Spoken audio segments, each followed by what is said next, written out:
So I have a confession to make. I am a hypocrite. Yep. I'm not being funny. I am. The more busy you are, the less aware of what you actually have in stock in your room or your office or whatever. I need an easy at a glance. Hello everyone and welcome back to my channel. It is August, which means it is officially market season. I am so excited because fall market season is my absolute favorite. Markets are my jam. The prep, the process, the vlogs, all of it.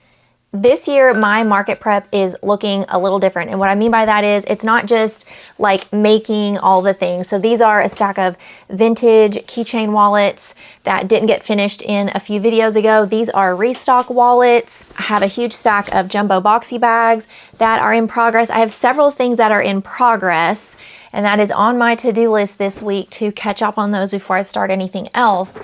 But my market prep is looking different this year because I'm making a lot of digital changes online, like administrative things that I want to share with you what I'm doing. And to be quite honest with you, so I'm a small business girly that's like in the nitty gritty messy middle. So like I'm not a newbie by any means, but I'm also not consistently, the business is not consistently self-sufficient. So I'm in this weird medium space where like some months are amazing, fantastic, exciting, and other months like in the summer, which I know I'm not the only one. I know that's very normal. It's just kind of like wah, wah. So these changes are making me kind of nervous because they're going to require some more oversight, a lot more oversight on my end, on the front end. Like I spent 2 hours last night manually matching products from my Shopify to another website using an app. I'll talk more about that in this video, but I know that as busy as market season was last year, and I'm anticipating a growth year this year, hopefully, prayerfully, then I'm going to be so glad that I took the time to do this now. So I'm going to share the 3 big online things that I'm doing to include in my market prep this year. So if you're watching me, I cannot be the only maker, small business, whatever, that you watch, right? And you know how a lot of them sit on the floor sometimes just for, I don't know, a different camera angle, or they're actually working in the floor. I am actually about to work in the floor. I am sitting here out of necessity. But I am pushing 40, and sitting on the floor just for a camera angle is kind of overrated. I see these girlies sitting in the floor on their cute little rug. I'm sitting on a dog bed. I'm like, oh, that's so cute. It looks so good. I wish my hips would do that. So I probably have a 15-minute max here on the floor before my hips start to hurt. My cat is mewing at the door and I won't let her in because she would have a field day in these laundry bags with all my crochet stuff. So I actually got this idea for logging inventory in your Notion from another maker that just posted something recently. Now I debated showing you what I'm doing on the back end, like a screen recording, but mine is so not as pretty as hers. I just literally made the columns that I need. It's basically just a spreadsheet in Notion. If you're not familiar with Notion, think of it as like a one-stop shop for everything that's going on up here in your brain for your business. It can be whatever you want it to be. I use it to log all of my YouTube video ideas, all of my cut notes for my patterns, ideas, planning, product development, inventory management. You can make it whatever you want. So when I saw this maker that I follow and I love post this, I was like, I need that for my crochet. All I'm putting in is the product type.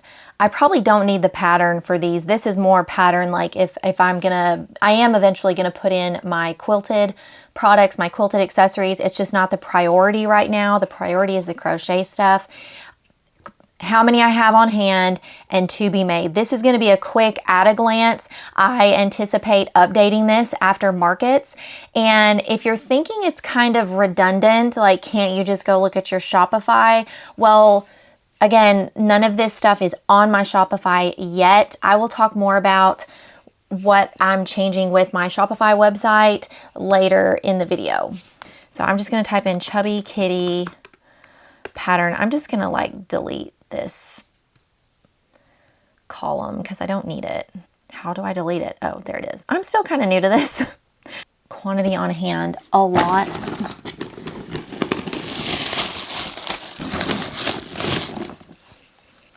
quantity on hand, 26. I have more than that. That's just in this bucket. So to be made, I'm just going to leave that blank.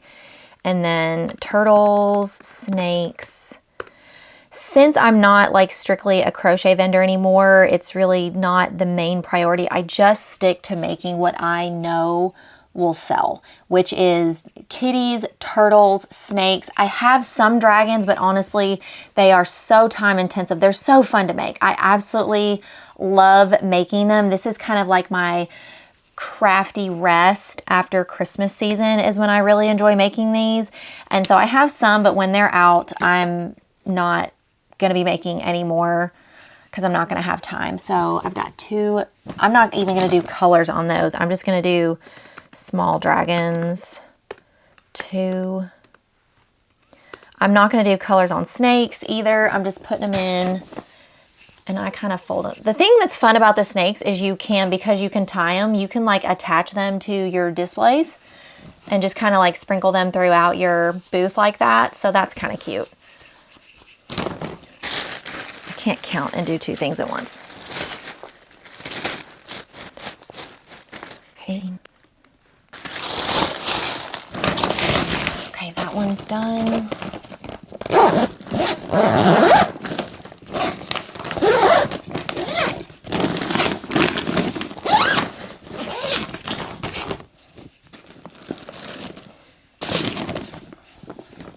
I think the only reason I'm still sitting on this floor is because the dog bed is actually an old comforter and I've doubled it over like 4 times and my hips are just starting to tweak. So let me just fill you in on my thoughts on this. So as far as having this inventory it's like an Excel spreadsheet in Notion on top of having just website inventory, like every time something sells or if I sell locally, I update it, whatever.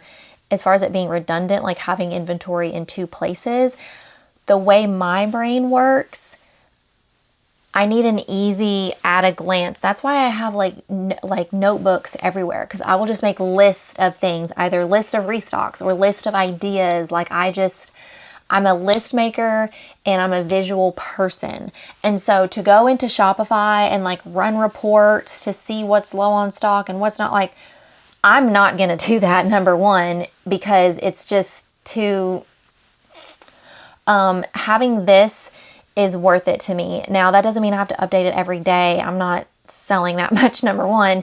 Definitely after the bigger markets, like I have a huge festival market coming up the very beginning of October, which is not that far away, even though it sounds like it. So after the big markets, maybe if I have some good sales weeks, like once a week, every other week, definitely at least once a month. I feel like this is easier to manage than having nothing at all. And the inventory on the website is still solid. Like I'm not selling things that I don't have. This is just a visual for me to see like what I need to make sure I keep working on so I don't completely run out of something that is selling really well. This is going to also allow me to take more actionable steps and just like if you are a small business person, you know your brain is constantly spinning about the next thing and planning out your week and planning out your next few weeks. And so this will help me maintain those actionable steps, if that makes sense. I feel like it's important to mention that different systems, different ways of doing things work for different people. I tend to gravitate towards other small business owners, crafty makers, whether they're hobbies or actual businesses, whatever, online, because they do something about the way they do things, either making the things or operating the business side of things, or even the way they design graphics or whatever. Something about what they do jives with the way my brain works. And I can either draw inspiration or, you know, get ideas like this Notion inventory template from, her name's Mia over at Blush Design Co. Love her. Like crafty ADD, like I need that, right? And so I don't think there's anything wrong with, that's not copying. That's like, girl, I like what you're doing. I want to do that. So with that, I've kind of gotten into this habit the last several months. I don't know why I can't speak today. I can't even say I can't speak today. So in the last several months, I've kind of gotten into this habit of sharing not just like how I make stuff, like how I sew a tote bag and stuff, but like, I cannot tell if that was the cat or my child. If you hear stuff, I'm sorry. Like I gave my daughter, I printed her out these like larger coloring sheets, even though she has coloring books, because I bought her those like dot like paint marker pen thingies. And I was like, I need 30 minutes, please. No one is crying or upset, so I think it's fine. If you're new here, I'm a solo mompreneur with my child at home with me all the time. Anyways, I've gotten into sharing more like random small things, like how I make Canva shipping labels for my business, or like prepping for markets this way and this and that, because I have found it so helpful when other people share their processes with me. Now, whether it be I'm doing the exact same thing they are, like the Notion inventory system, which I'm even not doing it the same way that she is. I made it what I needed it. That's the point. I feel like there's value in me sharing how I do things, so like you can draw whatever you need from it and just make it your own, and hopefully we can just all grow together. Okay, that was cheesy. I've got to get off this floor because my hips are done. While we're chatting about the next thing, I'm going to trim up the the sides of these jumbo boxy bags, and then I need to trim up these keychain wallets. So I have a confession to make. I am a hypocrite. Yep. I'm not being funny. I am. So I had a market this past Saturday. It was at a winery. I actually did make a few TikToks there, and I was really proud of myself. But the TikToks I made were in response to something else that you can go watch those on my TikTok to hear what I had to say. But there's been some bashing of markets on YouTube or on TikTok, and I am not having it. And these super sharp scissors in my hand are just the icing on that cake. I'm gonna put the scissors down for just a second. I had every intention of filming this little market. It was a 4-hour, kind of expensive for 4 hours, market at a winery. It was beautiful. It was a vibe. And the market was not that great, if I'm being honest, but that's irrelevant to this point. I probably won't do it again. But when I got there, there was a lot of women setting up. Everyone was like really close together, which is fine. I'm not complaining about it being cramped. That's not the point here. I had intended to like bring this microphone right here and just like chat about my new displays and like sharing like where I got some stuff, just kind of giving some valuable market information like while I'm setting up, but would have totally looked like I was talking to myself. And like,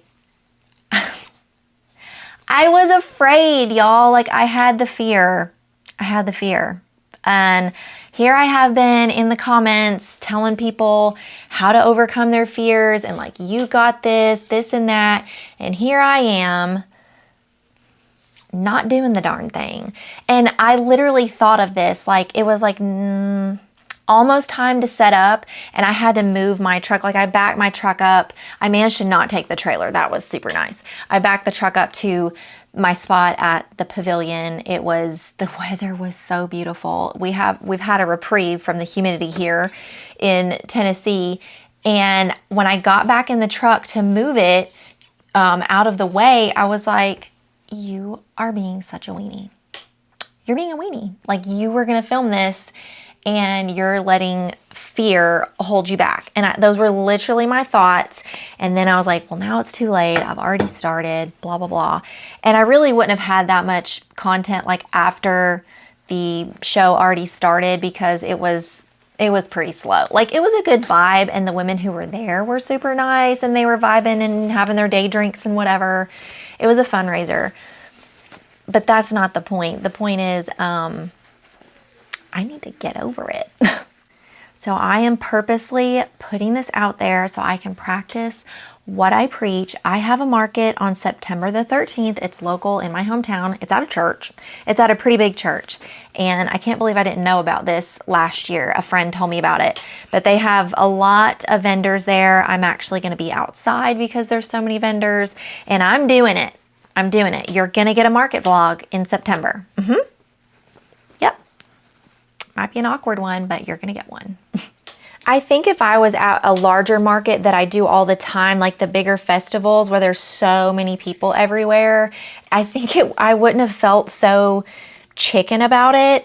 And I do set up close to some friends sometimes that like know I have YouTube, and so if they saw my camera, like they wouldn't think it was weird at all. But like, I don't know. I also don't want people to think I'm like, I don't know why I'm having these thoughts, but like a lot of customers are already walking by while you're setting up. If you do outdoor festivals, you know what I mean? The ones that come out super early. And like while I'm setting up, I have no problem to talking to people while I'm setting up. So many times people will like go ahead and start looking through my stuff and it's like still in the totes. It's fine as long as nothing drops on the ground.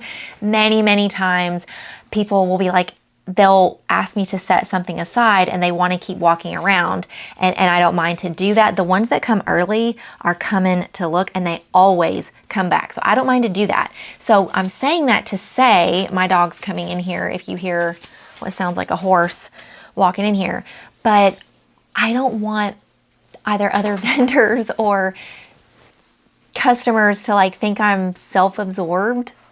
And I know that's stupid, and I am not practicing what I preach right now. I'm getting in my own head, but that's literally what I was thinking on Saturday. I was like, these are very local women. This was a very small area. Like this winery was literally out in the middle of nowhere. I'm surprised I had cell service. And I was like, I just don't, but then it doesn't matter what they think, right? We need to do our thing. We need to do the thing and be us and just do it. Okay. So you girls are going to hold me accountable. Another thing that goes through my mind, like as far as the camera, like what I'm filming with right now, like I don't mind talking into that. I don't mind using that nowhere near as much as a phone in public. Like to film myself on a phone in public makes me anxious, and I'm not an anxious person. When I film those TikToks at the winery, I literally walked behind the pavilion, and my friend that was set up at the end of the pavilion. It was really small, and she poked her head around the corner while I was filming, like, what are you doing? And I was like, I paused the TikTok and I was like, I'm filming a TikTok. She was like, oh, like it was no big deal. But I don't like doing that. For number one, I just don't like it. It's just not, that's not my jam. And also, as I said before, my daughter is with me almost all the time. She wasn't with me that particular day. That particular day is not the point. Right now, it's like I'm on my phone so much already. And the whole dynamic of starting to film myself and talk into the camera while she's right there, and I'm literally just talking at a camera as though someone's there, I know that she's going to eventually quickly learn what that is as she grows older as a teenager. But like, I don't want that to be our normal. Like, I want to be very present with her, and I don't ignore her. That's not what I'm saying. And I'm never so self-absorbed with the phone, but I don't want her to feel that way. I don't want to teach her that this thing, it's underneath the camera right now, that this is like, you have to do everything on this and post on social media, and like this means everything, because it doesn't. That was loud, I'm sorry. I feel like I'm going to be battling that enough in the coming years, right? And I just want to try and set that foundation. So that's why I personally don't like to film in public. Like even now, while I'm filming, I shut my door. I'm in a bedroom in my house, if you're new here. And I shut the door just because she's like literally out there chasing the kitties and it's really, really loud. Or sometimes she's playing music and I don't want the music to pick up and get copyright restrictions or whatever.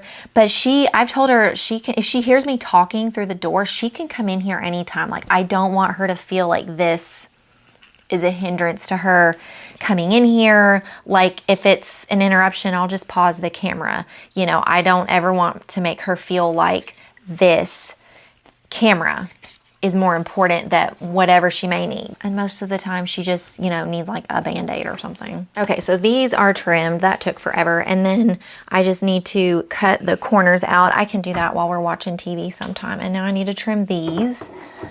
So I trimmed these and then I turn them right side out, and then we have to sew the liner shut on the inside. So I've gotten to where, as far as liners, except for these because they're so small, I've started making the hole on like the bigger tote bags and stuff. I've started making the hole on this side because I just feel like when you look down into the bag, it just gives it a cleaner look. But these are so small, I mean, that would be kind of cumbersome to do. Second thing that I'm going to be doing differently this market season is I am transitioning away from square. I used square at last Saturday's market for the last time. Hopefully will be the last time. I'm transitioning to Shopify POS, and I am very embarrassed to say that in all of my reading about Shopify when I joined the website, I did not read the part where on Shopify POS, you don't actually need any of their hardware to use it at markets. If you have an iPhone, the app has tap to pay within it. If you have an iPhone, what are you? Okay. Kitty break.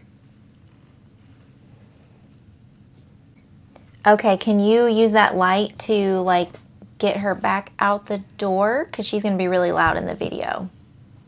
Yep. So it's been a blessing that these kitties keep her so entertained. She will literally play with them for hours to where I have to tell her to give them a break because they're babies and they need to sleep. But the caveat to that is these kittens think it's time to play on me, not near me or with me, on me at midnight every night, midnight and 3 a.m. So about half the nights of the week, they end up in the laundry room so I can sleep. I did a video on my experiences with Etsy, Shopify, and Square. So I'm not leaving Square because I'm dissatisfied. It's been fantastic, but I think it's run its course. My goal going into fall market season is to streamline as much as possible and having my website, Shopify, be a one-stop shop, having everything integrated through the website just to make it easier and more efficient overall. Because again, I'm a one-woman show over here. And so taking the time now to do these things are going to be worth it. Now, a couple years ago, this would not have been beneficial. I wouldn't say beneficial. It wouldn't have been worth it for my business as a hobby business, you know, because I'll talk more about the app that I've put on my Shopify to link it to my Etsy in just a minute. But all of this mess wouldn't have really been worth it. But again, I'm trying to grow the business. And so sometimes you need to take those weeks where you're making a lot less of the actual products and spend some time doing administrative stuff. And it's not super fun, but it's super necessary. So before we dive into the last thing I'm doing on my Shopify website, I have to show you these designs I worked on for literally like over 2 hours last night. I'm so stoked. And then I would love to print some of these on tote bags, and let me show you why. So when I say print them on tote bags, I don't mean the ones that I make. I'm talking like just your standard but really good quality, thick canvas tote bags. So this is the first one, and I call this the baking one because we've got like all these baking elements like cake and cookies and jam, a cozy couch or sofa or whatever. It's just super vibes. Like this is what I was going for. And when I found this artist, I was so stoked. Look at this brooch. Oh my gosh, it's just timeless. The roses, the flowers, the book stacks. So which one was this one? I think this was the cozy bookish one. Yes, because we've got the books and the sofa and the cup of coffee, the little snacky snack. So this was the bookish one. And then this was like a fantasy fiction, like a dragon fantasy fiction bookish vibe. And I really pulled in like, I tried to make this one like purple vibes with some subtle reddish pinks in there. I love this. Is this a brooch as well? The kind that opens like that? I think it is. And then the owl, oh my gosh, she's so cute. She's so cute. And then this one is another fantasy fiction, just not like dragon related. Like the previous one had the knife through it with the dragon wings. And this one's just like a more simple, eloquent fantasy fiction that like could really go for anything. And then this one is like a gardening vibe. We've got like the rain boots, the birdhouse, butterfly, the watering can, of course a book, because most gardeners like to do a little reading on the porch, right? And then this one is for painters. So I put the paintbrush here and the little paint palette here with some other cozy vibes to go along with that. I like this plant right here. And then this is the sewing vibes with the thread and the scissors right here. So it's pretty similar. I just changed out the elements a little bit. And then here's the yarny with the yarn ball and the scissors. I guess I could have used, yeah, I did use scissors on the other one. And that's it. So I played around with putting them on different color backgrounds to see like what they would pop the most against, like white neutrals, like white, black, gray, etc. And so I'm still kind of messing around with that, but I think the hobby ones like paint and yarn and sewing and stuff, and especially the fiction book stack ones would look so good on canvas tote bags, just like a big print, DTF print pressed onto the tote bag. Oh my gosh. So the last thing that I am updating going into market season, and it's ongoing, I'm nowhere near finished. I'm essentially overhauling the website and streamlining. So two things. I'm updating the website, but I'm also adding an app that connects to my Etsy shop. Now, I'm sure if you're watching this and you already have both of those things, you're like, oh, why haven't you already done that? I didn't want to pay an app for that. I wasn't busy enough on my Etsy to warrant paying monthly for an app to do that for me, if I'm being completely honest. Like, it's kind of odd. Like, what I sell on my website is not what sells on Etsy. What sells on Etsy is largely like the dog custom breed bookmarks and a lot of the smaller things. Like, very few of the quilted products actually sell on there, if I'm being honest. So it's been really easy to keep up with. But it's been easy because this summer has not been overly busy sales-wise. It's been very busy with developing new things, playing with all the vintage fabric, and preparing for market season. Like, I spend so much time and money in the summer preparing for market season because I know it's coming. Even if it's a slower year, it's still going to be busy. So part of the updates that I'm doing, I need to work while I talk, is putting things in there that I usually just sell at markets, meaning it's just on my square, but it's not on my website. And I need to put them on there so that I can use the Shopify POS when I go to markets. Now, I know that you can put in custom amounts, but I'm wanting to track the inventory for this.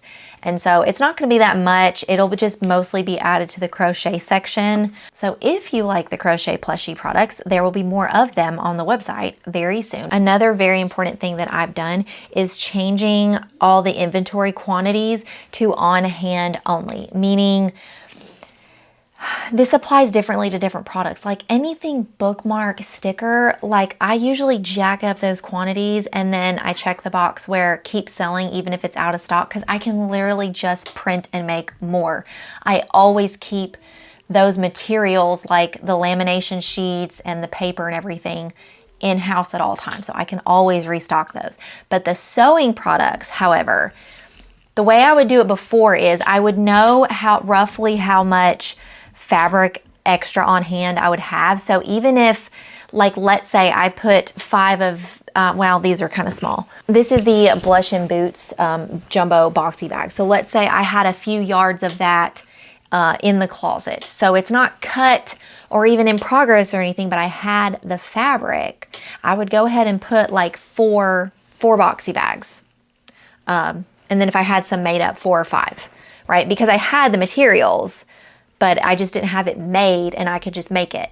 I'm not doing that, at least for market season, and probably not the foreseeable future, because I have this fear. The more busy you are, the less aware of what you actually have in stock in your room or your office or whatever you actually have. When you're slower, you're more aware because this is where your focus is. But my worst fear is getting an order for something that I don't actually have and I can't make it because I'm out, and I can't get more, right? Especially the vintage things, right? And so I'm going to stop doing that. It's probably a really bad practice anyways. So I did some reading about different apps that will connect your Shopify to your Etsy, and I chose Shuttle. I'll let you know how it goes. I'm doing the free trial, but like I'm gonna buy it after it's over. I did pick it because it was cheaper. There were some really expensive ones on there, or at least expensive to me, just another monthly subscription addition to my budget. And so I chose Shuttle because it was cheaper. But part of that process that I spent a few hours doing yesterday evening was manually matching a lot of the listings. Now, I did really like how seamless and easy and customizable that was. Love that. If you would like me to do a future video on that, this is not sponsored. Shuttle has no idea who I am. I'd be happy to do that. I need to learn some more about it, but it was super easy and quick. I managed to manually match probably over 100 listings last night in just a few hours. So that was super handy. And in case you're wondering, like you can, the app will, if you have Shopify listings that are not on Etsy and vice versa, it will draft them over there for you. It puts them in draft mode on Etsy, I learned, so you can still go in, you have to like fix your tags and stuff, but just, it puts all the pictures over there for you. Oh my gosh. I was like, that's nice. I told myself I was not going to start any more projects, meaning cut into any more fabric, until I got caught up on everything that's in, not everything. Are you even a crafter if you don't have at least, I don't know, 10 whips going on at one time? I have piles everywhere.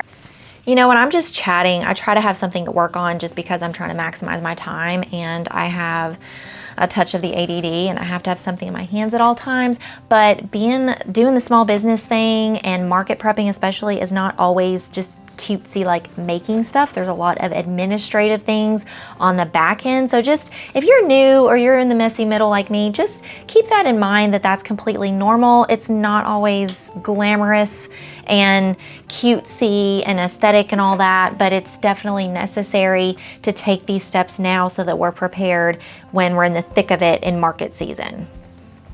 If you're interested in learning more about markets, like how to be a market vendor or how to avoid scams, that's a really big one, anything like that, I actually have a market vendor playlist over on my YouTube channel that I will link down in the description below for you if you'd like to check that out. Friends, if this video was in any way helpful to you, if you will just give it a like down below and consider subscribing for future content like this, and I will see you next time, friends.